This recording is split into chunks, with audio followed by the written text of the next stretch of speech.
অবশ্যই বন্ধ হবে, চাঁদাবাজি বন্ধ হবে। চাঁদা ছাড়া তো ওনাদের চলার উপায় নেই। আছে 1.5 বছরে যে প্রমাণ ওনারা দিছে, ভাইয়া ওনারা জানেন কোরআনের আইন কায়েম হলে শান্তি আসবে, দুর্নীতি বন্ধ হবে, ঘুষ বন্ধ হবে, চাঁদাবাজি বন্ধ হবে, সন্ত্রাস বন্ধ হবে। কোরআনে আছে হত্যার পরে হত্যা, হত্যার বদলে হত্যা। আর সেই ব্যাপারে আল্লাহ বলছেন আলাকুম ফিল কিসাসি হায়াতুন ইয়া উলিল আলবাব। আল্লাহ বলছেন এই কিসাসের মধ্যে জীবন আছে। তার মানে যে লোকটা যেভাবে যাকে হত্যা করেছে ওকে ওইভাবেই প্রতিশোধমূলক তাকে ওইভাবে হত্যা করতে হবে। একটা হত্যার বিচার হলো হযরত ওমর 10 বছর 3 মাস 10 দিন 6 ঘন্টা রাজত্ব করেছেন, ক্ষমতায় ছিলেন। বিচার বেশি করেন নাই, 3টা বিচার, মাত্র 3টা বিচার করেছিলেন 10 বছর ঠান্ডা। বিচার কি বেশি করা লাগে? চোরের হাত কাটার আইন ইসলাম বলছে, কোরআন বলছে। ওই যে লোকটা পেটের দায়ে চুরি করলে ওর হাত ইসলাম কাটবে না। ও তো চোরই না, ও তো পেটের দায়ে চুরি করছে। যেই লোকটা বেতন পাচ্ছে, বাড়ি ভাড়া পাচ্ছে, গাড়ি ভাড়া পাচ্ছে, সব পাচ্ছে, অথচ কলমের খুঁটায় কোটি টাকা চুরি করতেছে। এই লোকটার হাত কাটা হবে কখন? ওই বাইতুল মোকাররমে আসরের নামাজের সময়। অমুক সচিব অমুক নেতা এত টাকা চুরি করছিল বিধায় তাকে বিচার করা হচ্ছে। সম্মান ভাই, এই জন্য বিচার বেশি করা লাগে। কিন্তু ওই চোরদের ঘুষখোরদের ভয়, এই জন্য তারা বিরোধিতা করছে। আবুল হাকাম জানতো, মুহাম্মদ রাসূলুল্লাহ সাল্লাল্লাহু আলাইহি সাল্লাম সত্য নবী। ভাইরা আমার, মদিনা থেকে 2 জন ইহুদি যুবক তাওরাতে পড়েছে আখির জামানার নবীর পরিচয়, ইনজিলে পড়েছে আখির জামানার নবীর পরিচয়। মক্কা মদিনার দূরত্ব হলো 360 মাইল। তৎকালীন জামানায় রাস্তাঘাট ছিল না, গাড়ি ঘোড়া ছিল না, পায়ে হেঁটে আসা লাগতো, উটের উপরে আসা লাগতো, ঘোড়ায় চড়ে আসা লাগতো, গাদায় চড়ে আসা লাগতো। ভাইরা আমার, মক্কা থেকে মদিনায় যখন মদিনা থেকে মক্কায় আসতে 12 থেকে 14 দিন পর্যন্ত সময় লাগতো। 2 জন ইহুদি যুবক তাওরাতে আখিরি জামানার নবীর বর্ণনা পড়েছে। আবার এদিকে হজের মৌসুমে খবর পেয়েছে মক্কায় মুহাম্মদ নামে এক ব্যক্তি নবুয়তের দাবি করেছে। এই 2 জন ইহুদি যুবক ওরা মদিনা থেকে মক্কায় চলে আসলেন। বলছে এই চিন্তা করে আসছেন মক্কায় যে লোকটা নবুয়তের দাবি করেছে ওই লোকটার কাছে আমরা দেখা করব। আমাদের কাছে তাওরাতের বর্ণনা আছে, ইনজিলের বর্ণনা আছে, আখিরি জামানার নবীর বর্ণনা আমাদের কাছে জানা আছে। আমরা ওই লোকটার কাছে দেখা করব, ওই লোকটার সাথে সাক্ষাৎ করব। সাক্ষাৎ করার পর আমাদের এই বর্ণনায় যদি মিলে যায় তাহলে আমরা ওই লোকটার হাতে হাত রেখে কালেমা পড়ে মুসলমান হয়ে যাব। জোরে বলুন সুবহানাল্লাহ। এই উদ্দেশ্যে মদিনা থেকে 2 জন ইহুদি যুবক মক্কায় আসে। 12-13 দিন কষ্ট করে মরুভূমির বালুকাময় রাস্তা হেঁটে পায়ে হেঁটে মদিনা থেকে মক্কায় আসে। ভাইরা আমার, বলে রাখি নবীজির আগমনের পূর্বে যত আসমানি কিতাব ছিল সব আসমানি কিতাবে আমাদের নবীর বর্ণনা দেওয়া ছিল। শুধু তাই নয়, হিন্দু ধর্মের বেদ লেখা হয়েছে আজ থেকে 4000 বছর আগে। আমার নবীর আগমনের 2500 বছর আগে হিন্দু ধর্মের বেদ লেখা হয়েছে। ভাইরা আমার, ওই বেদ 4 খণ্ডে বিভক্ত। চতুর্থ খণ্ডের নাম হলো অথর্ব বেদ। ওই বেদের মধ্যে, অথর্ব বেদের মধ্যে আমার নবীর বর্ণনা দেওয়া ছিল। আমার নবীর নাম কি হবে, আমার নবীর বাবার নাম কি হবে, আমার নবীর মায়ের নাম কি হবে, আমার নবীর নানার নাম কি হবে, আমার নবীর দাদার নাম কি হবে, আমার নবী কোন জায়গায় কোন জমিনে কখন জন্মগ্রহণ করবে। হিন্দু ধর্মের বেদ নবীজির আগমনের 2500 বছর আগে লেখা হয়েছে। ওই বেদের মধ্যেও আমার নবীর বর্ণনা দেওয়া ছিল। জোরে বলুন সুবহানাল্লাহ। মদিনা থেকে 2 জন ইহুদি যুবক মক্কায় আসলে নবীজির সাথে সাক্ষাৎ করবে। তাওরাতের বর্ণনা যদি মিলে যায় ওরা মুসলমান হবে। আসার পরে মক্কার নেতা, আরবদের জাতির পিতা, আরবদের দারুন নদওয়ার বৈঠকের নেতা, আরব বিশ্বের নেতা আবুল হাকামের সাথে দেখা হলো। আবুল হাকাম বলছে, এই মদিনার 2 যুবক কই যাও? কোথেকে আস? আমরা মদিনা থেকে আসলাম।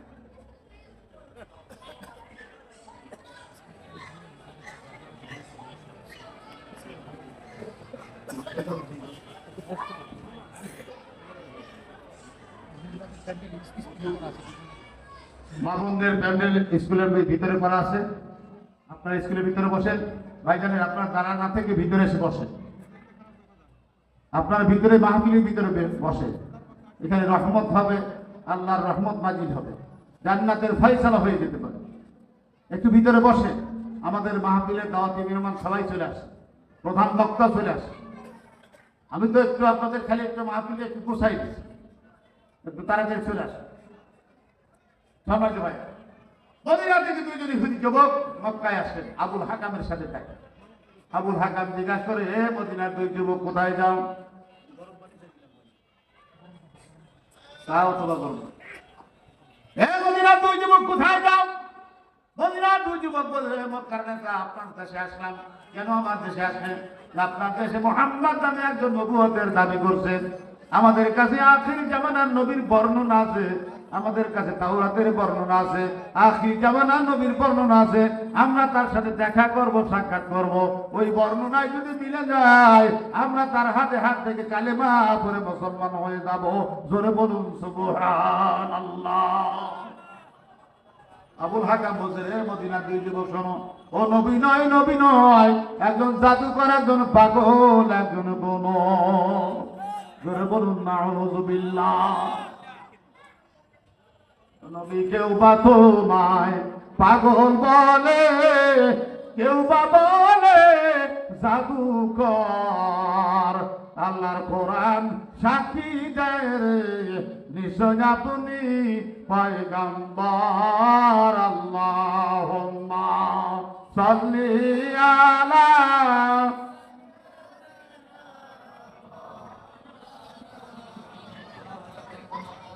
ওয়ালা আলে সাইয়্যিদিনা মাও। মদিনার দুই যুবক বলছে, হে মক্কার নেতা, মুহাম্মদ জাদুকর। বলো, আপনি পরীক্ষা করেছেন? বলে, হ্যাঁ।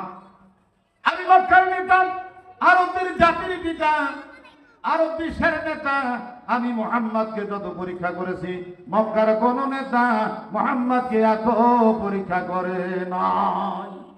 আসলে আবুল হাকাম নবীজিকে যত চালাইছে, যত পরীক্ষা করেছেন, মক্কার কোন নেতা আল্লাহর হাবিবকে এত পরীক্ষা করে নাই। মদিনার দুই যুবক বলছেন, ও মক্কার নেতা, আপনি যত পরীক্ষা করেছেন, দুই একটা আমাদের শোনাতে পারেন কিনা? বলে, হ্যাঁ, দুই একটা বলতে পারি, দুই একটা তোমাদের শোনাতে পারি। ভাইরা আমার, আল্লাহর হাবিব ওই আবুল হাকামকে কালেমা দেওয়ার জন্য, মুসলমান বানানোর জন্য কত চেষ্টা করেছেন, কত চেষ্টা করেছেন নবীজি।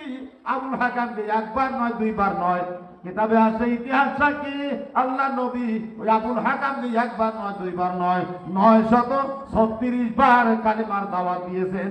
জোরে বলুন সুবহানাল্লাহ। 936 বার আল্লাহ বারবার কোরআন নাযিল করে জানা দিয়ে, নবী ওকে দাওয়াত দিয়ে কোনো লাভ হবে না।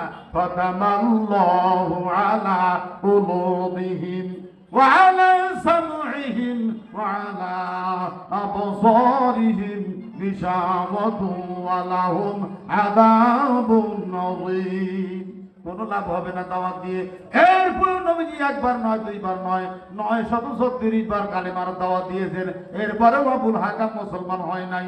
আল্লাহ রাব্বুল আলামিন তাই বলেন, লাহুম কুলুবুন লা ইয়াফকাহুনা বিহা। অন্তর আছে, দিল আছে, কলব আছে, এই অন্তর দিয়ে সব বোঝে, কিন্তু আমি আল্লাহর কোরআনের কথা, আমি আল্লাহ দ্বীনের হকের কথা ওই অন্তর দিয়ে ওরা বোঝে না। লা ইলাহা ইল্লাল্লাহ, লা ইলাহা, জোরে লা ইলাহা ইল্লাল্লাহ, লা ইলাহা ইল্লাল্লাহ, লা ইলাহা ইল্লাল্লাহ মুহাম্মাদুর রাসূলুল্লাহ, লা ইলাহা ইল্লাল্লাহ, লা ইলাহা ইল্লাল্লাহ, লা ইলাহা ইল্লাল্লাহ, লা ইলাহা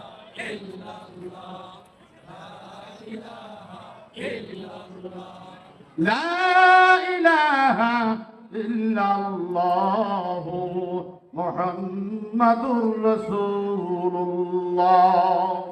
সাল্লাল্লাহু আলাইহি আমার আল্লাহর হাবিব আবুল হাকামকে মুসলমান বানানোর উদ্দেশ্য নিয়ে হাতের তালুর উপরে আল্লাহু মুহাম্মদ, আল্লাহর নাম আর নিজের নাম আল্লাহু মুহাম্মদ, এই দুইটা শব্দ লিখে দিয়ে আবুল হাকামের চোখের সামনে ধরে বলেছিলেন, চাচা পড়ুন তো আমার হাতের তালুর উপরে কি লেখা আছে। আল্লাহর নবীর বিশ্বাস, আমার হাতের তালুর উপরে দুইটা নাম যদি আমার চাচা পাশাপাশি একবারে উচ্চারণ করে, আমি কাল কিয়ামতের ময়দানে মুসিবতের দিনে আল্লাহর দরবারে বলবো, আল্লাহ আমার চাচা কালিমা পড়ে মুসলমান হয়েছিল। ভাই আমার এই বিশ্বাস নিয়ে আল্লাহর নবী হাতের তালুর উপরে দুইটা নাম লিখে চাচার সামনে ধরেছিলেন, চাচা বলুন তো আমার হাতের তালুর উপরে কি লেখা আছে। আবুল হাকাম বলছে, বাতিজা বুঝতে পারছি তোমার চালাকি, তোমার হাতের তালুর উপরে লেখা আছে তোমার নাম আর তার নাম, তোর নাম আর তার নাম।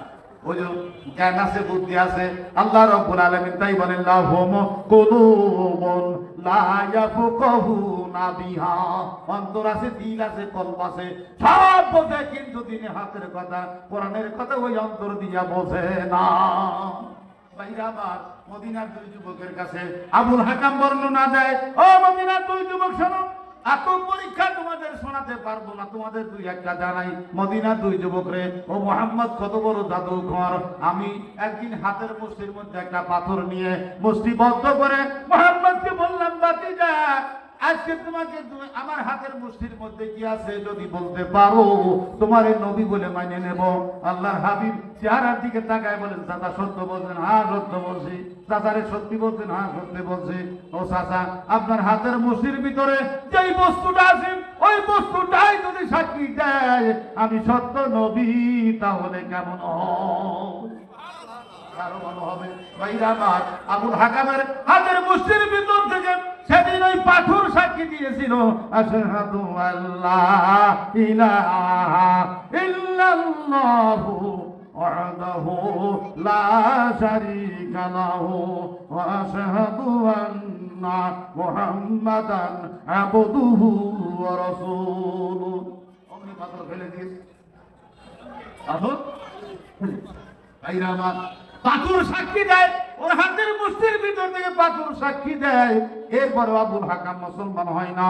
আল্লাহ রাব্বুল আলামিন তাই বলেন, লাহুম কুলুবুন লা ইয়াফকাহুনা বিহা, অন্তর আছে, দিল আছে, কলব আছে, এই অন্তর দিয়া দুনিয়ার সব বোঝে কিন্তু দিন হকের কথা কোরআনের কথা ওই অন্তর দিয়া বোঝে না। মদিনার দুই যুবক আবার বলছেন, ও মক্কার নেতা, এর চাইতেও কি আরো কঠিন পরীক্ষা করেছেন? বলে, হ্যাঁ। মদিনার দুই যুবক রে, এর চাইতেও আরো কঠিন পরীক্ষা করেছি। কি পরীক্ষা করেছেন? মদিনার দুই যুবক শোনো, আমি আরব বিশ্বের নেতা, আমি আরবদের জাতির পিতা, আমি মক্কা নগরীর নেতা, এই জন্য আমি যে পুতুল পূজা করতাম, আমার ওই পুতুল খোদা ছিল স্বর্ণের দ্বারা তৈরি। কি দিয়া? আমাদের দেশের দাদাগিরিটা কি দিয়া? হ্যাঁ, মাটি দিয়া, সোম দিয়া, বাঁশ দিয়া, খড় দিয়া, ঠিক না ভাই? 10 খান হাত, 10 খান হাত, অথচ জিব্বার উপরে যদি একটা পায়খানার মাছি বসে, খাতানের ক্ষমতা আছে কি ভাই? আছে?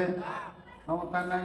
তারপরে দেখবেন ওই যে নেমুখারাম ব্রাহ্মণ ঠাকুর, আমরা তো আমাদের এলাকায়, আমার বাড়ির সামনে জমিদার বাড়ি ছিল ভাই, ইউনিয়ন পরিষদের প্রেসিডেন্ট ছিল ওনারা। আমার বাড়ির ইপার উপর, নদীর ইপার উপর, ওই নদীর ওখানে ওর বাড়িতে ঠাকুর উঠায়, ওই নদীর সামনে, আমার বাড়ির সামনেই ডুবাইয়া দেয়। ভাইরা আমার, নদীর পূর্ব পার আমার বাড়ি, পশ্চিম পার ওনার বাড়ি, জমিদারদের বাড়ি। ওই নেমুখারাম ব্রাহ্মণ ঠাকুর পঞ্চমীর দিনে এরকম একটা পিতলের ঘুঁটি নিয়ে বসে, দেখছেন না? বসে না? এরকম একটা পিতলের ঘুঁটি, ঘুঁটির সাথে এরকম বুড়া আঙুলটা করে পটপট করে মন্ত্র পড়ে। আর নেমুখারাম ব্রাহ্মণ ঠাকুর কয়, এই দেবী, এই দুর্গা মাথা রিসানে, এই পটপট করে মন্ত্র কয়, আর কয় আমার বড় ব্যাগটা, তোকে দেবো একটা, আমার বড় ব্যাগটা। মানে যা যা আছে, শাড়ি, লুঙ্গি, ধুতি, টাকা পয়সা সব নিয়ে আমার পেট ভরবে মা। এরপরে বিজয় দশমীর দিন এসে যায় যখন ওই নেমোখারাম ব্রাহ্মণ ঠাকুর সবগুলো গোসায় নিয়ে চলে যায় আর কয়া যায় মা থাক দেখছানি সন্ধ্যার পর তোর বাসায় লাঠি দিয়া ডুবাইয়া দিলানি। ঠিক না ভাই? ডুবাই কিনা কর। শুধু তাই নয় ভাইরা না, ওই নেমোখারাম ব্রাহ্মণ ঠাকুর আরো বলছে রে হিন্দুরা শোনো, তোর বাবা মা যখন মারা যাবে খবরদার ঘরের মধ্যে যেন মারা না যায়। ঘরে যদি মারা যায় ওই ঘরটাও পুরাইয়া দেওয়া লাগবে, নইলে তোর বাবা মা স্বর্গ পাবে না। তাই না? এই জন্য ঘরে মরে গেলেও খবর দেয় না। তাই না হেসরে পুরানুল কারীম আল্লাহ রাব্বুল আলামিন মৃত্যু পথযাত্রী মানুষের অবস্থা বর্ণনা করেছেন। ফালাউলা ইদা বালাগাতিল হুলকুম হিনাইদিন তানজুরুন। ভাইরা আমার, মৃত্যু পথযাত্রী যখন হাত পা গুলো আস্তে আস্তে বন্ধ হয়ে গেল, পাউটাও লড়ার ক্ষমতা নাই, এই পর্যন্ত বন্ধ হয়ে গেছে, যানটা হলকমের কাছে আসলো, গ্যারগেরি শুরু হয়ে গেছে। এই নাই দিন দান করুন, ওই ব্যক্তি আর কথা বলার ক্ষমতা নাই রে, শুধু বেটা বেটি আত্মীয় স্বজনের দিকে ফাঁস ফাঁস করে তাকায়া থাকে। ভাইরা আমার, একদিকে আজরাইলের সাগান দানি, অপরদিকে সন্তানদের হেসরানি। ওই সন্তানেরা টাইনে হেসরা তুলসী তলায় নিয়ে যায়। কি নাই না ভাই? তুলসী তলায় নিয়ে যায়। তুলসী তলায় নেওয়ার পরে ওই নেমোখারাম ব্রাহ্মণ ঠাকুর কানে কানে কালেমা কয়ে যায়। তুলসী তলায় নেওয়ার পরে হিন্দু রে, এখন মরার সময়, এতদিন তো মিথ্যার পিছনে তোদের ঘোরাইলাম, এখন মরার সময় যদি হক কথা কয়া না দেই, আদালতে আখিরাতে আমি আল্লাহর দরবারে থেকে যাব। ওই সময় কানে কানে কালেমা দিয়ে দেয়, লা ইলাহা হরদি ববম পরম পদম জন্ম বৈকুণ্ঠরূপু অয়ুদিতু জফনাম মুহাম্মাদুর লা ইলাহা ইল্লাল্লাহু মুহাম্মাদুর রাসূলুল্লাহ। সংস্কৃতি ভাষায় কালেমাটা কানে কানে দিয়ে দেয়। আল্লাহ ছাড়া কোনো মাবুদ ছিল না, আর মুহাম্মাদুর রাসূলুল্লাহ একমাত্র নবী ছিল। এই হিন্দু এখন মরার সময় যদি হক কথাটা কয়ে না দেই, কিয়ামতের ময়দানে আমি আল্লাহর দরবারে থেকে যাব। এই জন্য মরার সময় কালেমা দিয়ে দেয়। আর মরার সময় কালেমা দেওয়ার পর ওই হিন্দু যদি মরে না যায় ভাই, ওইটা যদি পাইছে ওঠে, আল্লাহর কসম ওঠে, আর সাথে তুলে নেয় না, আর সাথে তুলে নেয় না ভাই। ওইটা যদি বেটা সব হয় তাহলে ওকে বৈরাগী বানায়, আর যদি মহিলা হয় তাহলে বৈষ্ণবী বানায়। ওই যে লালন সার মাতার আমাদের পাবনার পাশেই কুষ্টিয়ায় ভাইরা আমার, হিন্দু আছে ব্রাহ্মণের সন্তান 11 বছর বয়সের সময় ওর জীবনী আমি পড়েছি ভাই, ওর জীবনী আমি পড়েছি। 3 ভাই, লালন আর কলম, লালন কলম আর আলম 3 ভাই। এই লালনের বড় 11 বছর বয়সের সময় গুটি বসন্ত হয়েছিল। ওই শালাক মানের পাতায় শোয়া তুলসী তলায় নিয়ে কালেমা দিছিল, কিন্তু হালা এদিন মরে নাই, বুঝছে? এদিন মরে নাই, ছিল। এরপরে আর জাতি তুলে নিল না। ওই দিন মারুফতি গান গাইতো সিরাজ সব সিরাজ সাই, ওদের সন্তান ছিল না। ওই জোর করে একদিন বাড়িতে যায়, হাড়ি পাতিল শুয়েছিল, যাই গেল দেখ গেল বলে কি আজব কারখানা। কুষ্টিয়া লালনের বাজার আছে, প্রতি বছর 2-3 করে হিন্দু ধর্মের রীতি অনুযায়ী ওখানে মেলা বসে। গাঁজার গন্ধে ওখানে ঢোকা যায় না, গাঁজার গন্ধ থাকা যায় না, যাওয়া যায়। সব লোকে কয় লালন কি যার সংসারে। ওই নেমোখারাম ব্রাহ্মণ ঠাকুরের কাছে ওই হিন্দু যা বললো, দাদা ঠাকুর যে এখন তো জাতি আমারে মানে নেয় না, আমি কি করবো? ওই নেমোখারাম ব্রাহ্মণ ঠাকুর কাজে লাগুর বয়স বানায়, একটা বয়স বানায়, একটা গান গায়, সাদের লাউ বানাইলো মোরে বৈরাগী। লাউয়ের আগা খাইলাম, ডুগারে খাইলাম, লাউ দিয়া বানাইলাম ডুগডুগি, সাদের লাউ বানাইলো মোরে বৈরাগী। ও ভাই হিন্দুরে, ওই নেমোখারাম ব্রাহ্মণ ঠাকুর তোমার আগাও খাইছে, কলিজাও খাইছে, এখন তোমার জাহান্নামের আসামি বানাইলো। আসলে তুমি বুঝলা না, বুঝলা না। ভাই আমার, এই লালন ফকির ব্রাহ্মণের সন্তান ছিল। এই জন্য গান বাজছে পরে সব লোকে কয় লালন কি জাত সংসারে, লালন কয় তাদের কি রূপ দেখলাম না এই নজরে, সব লোকে কয় লালন কি জাত সংসারে, স্বর্ণ দিলে হয় মুসলমান, নারী লোকের কি হয় বিধান, ব্রাহ্মণ শ্রী পৈতের প্রমাণ, ব্রাহ্মণী শ্রী কি ধরে, সব লোকে কয় লালন কি জাত সংসারে। এরকম অনেক গান গাইছে ভাইরা আমার। ফরিদপুর থেকে মাহফিল করে যখন ওই মাজারে ফিরতেছিলাম, যে একটু দেখে যাই কি অবস্থা, বাস্তব ওয়াজ করা লাগবে, একটু দেখে যাই ভাইরা আমার। ঢুকলাম, দেখলাম ওই যে সাইজি এরকম আবার করে সাদা চাদর করে একখান পরছে, আর একখান এরকম করে এরকম সাইজে এরকম বসে আছে, সাইজি বড় সাইজ। ওরা গান গাইছে ওইখানে সারি বারাম খানা, ওইখানে সারি বারাম খানা। আমি একটা গ্রাহক করে সালা বারাম খানা তো যাই দেখেছি ঘুরে টাকা হুজুর আপনি রেখে যান গাঁজার বন্ধে ঠিক আছে। আমার আবুল হাকাম মদিনা দুই যুবক কি বলছিলেন, মদিনা দুই যুবক ও মুহাম্মদ কত বড় জাদুকর, আমার সেই পুতুল খোদাকে দিয়ে ওর নবুয়তের পক্ষে সাক্ষী নিয়েছে। জোরে বলুন সুবহানাল্লাহ। এরপরে আবুল হাকাম মুসলমান হয় না, আল্লাহ রাব্বুল আলামিন তাই বলেন লাহুম কুলুবুন লা ইয়াফকাহুনা বিহা, অন্তর আছে, দিল আছে, কলব আছে, এই অন্তর দিয়ে দুনিয়া সব বোঝে, কিন্তু আমি আল্লাহর দিনে হকের কথা, কোরআনের কথা ওই অন্তর দিয়া বোঝে না। ভাইরা আমার মদিনার দুই যুবক আবার বলছে, ও মক্কার নেতা, এর চাইতেও কি আর কোন কঠিন পরীক্ষা করেছে? বলে হ্যাঁ। মদিনার দুই যুবক, এত তোমাদের শোনানো যাবে না, দুই একটা আর দুই একটা কর। আবুল হাকাম কয় মদিনার দুই যুবকে,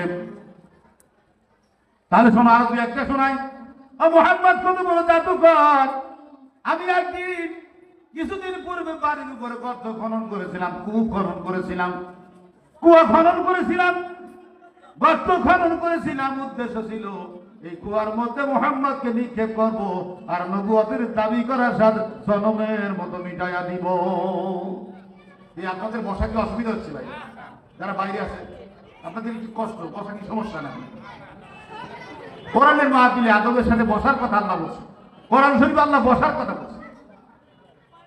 আপনারা তারা আছে কিন্তু বসেন না ভিতরে। আমি তো ভাঙা মাঙ্গা কথা বলছি, আমি বাইরে অনেক বড় বড় মাহফিলে প্রধান বক্তা থাকে, এখানে আমার ছোট ভাই দাওয়াত করছে তাই যাস। আমি তো কোরআন থেকে আলোচনা করি নাকি বাইরে গেছি ভাই, কোরআনের তাফসীর শোনাচ্ছি ভাই আমার। আবুল হাকাম বলছে আমি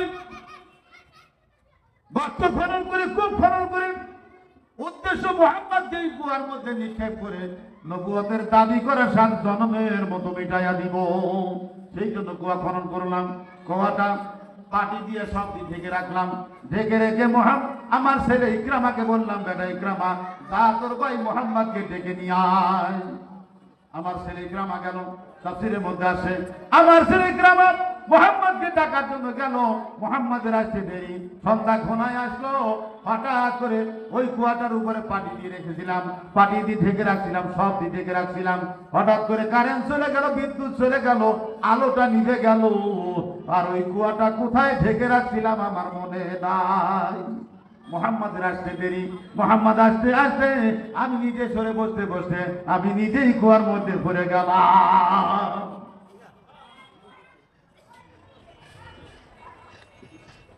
পরের জন্য গর্ত খনন করলে ভালো লাগে না ভাই? এই যে ট্রাইব্যুনালটা গঠন করি দেশের শ্রেষ্ঠ ওলামায়ে কিরামকে ফাঁসি দিয়ে গেল মরহুম সালাউদ্দিন কাদের চৌধুরী সেদিন বলেছিলেন মাননীয় আদালত, এই আদালতটা রাখিয়ে দিয়ে ভবিষ্যতে হাসিনার ফাঁসি দেওয়া লাগবে। উনি মরার আগে কথাটা বলে গেছে, জাতি জানে আছে না সেই আদালত, সেই আদালতেই বিচার হচ্ছে নাকি? তুমি তো প্রমাণ ছাড়া জোর করে ফাঁসি দিছ, আর তোমার ফাঁসি বানানো হয়েছে প্রমাণ সহ। বিশ্বের কোন আদালত এই ফাঁসি চেঞ্জ করতে পারবে না। ওরা যদি বিশ্বের অন্য দেশেও যদি এই প্রমাণ সহ যদি এই বিচারটা করা হয়, সেই দেশেও তোর 1000 বার ফাঁসি হবে। কি ভাই কথা ঠিক কিনা কম? আবুল হাকাম বলছে মদিনার দুই যুবক, আমি নিজে কুয়ার মধ্যে পড়ে গেলাম, মুহাম্মদের আসতে দেরি, আমি নিজেই সেই কুয়ার মধ্যে পড়ে গেলাম। আমার ছেলের আবার দৌড়ালো, ভাই ভাই মোহাম্মদ তাড়াতাড়ি আসেন, আমার আব্বা কুয়ার মধ্যে পড়ে গেছে।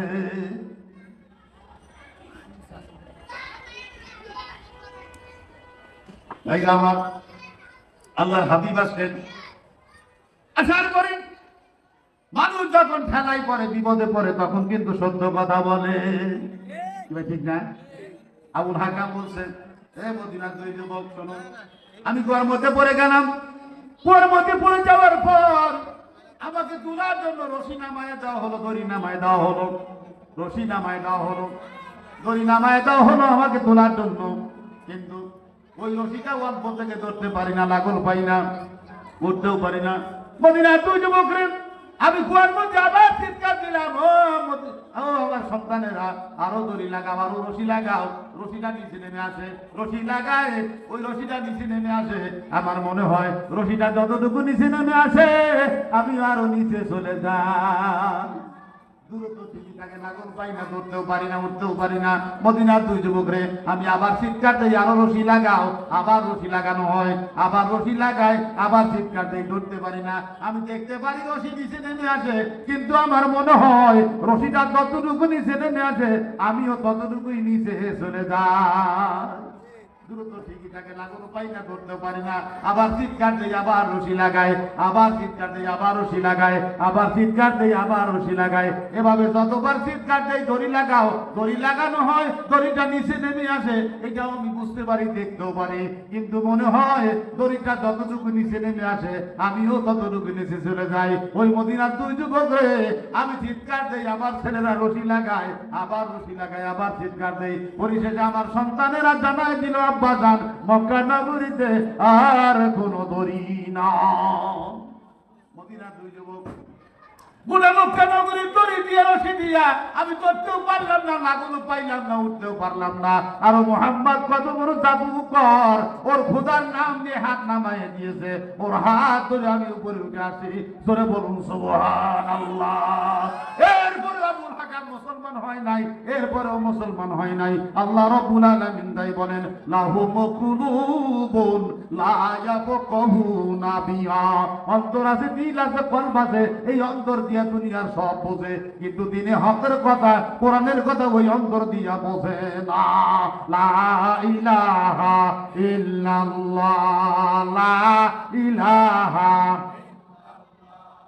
লা ইলাহা, লা ইলাহা ইল্লাল্লাহ মুহাম্মাদুর রাসূলুল্লাহ, লা ইলাহা,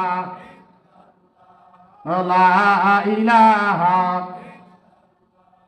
লা ইলাহা, লা ইলাহা, লা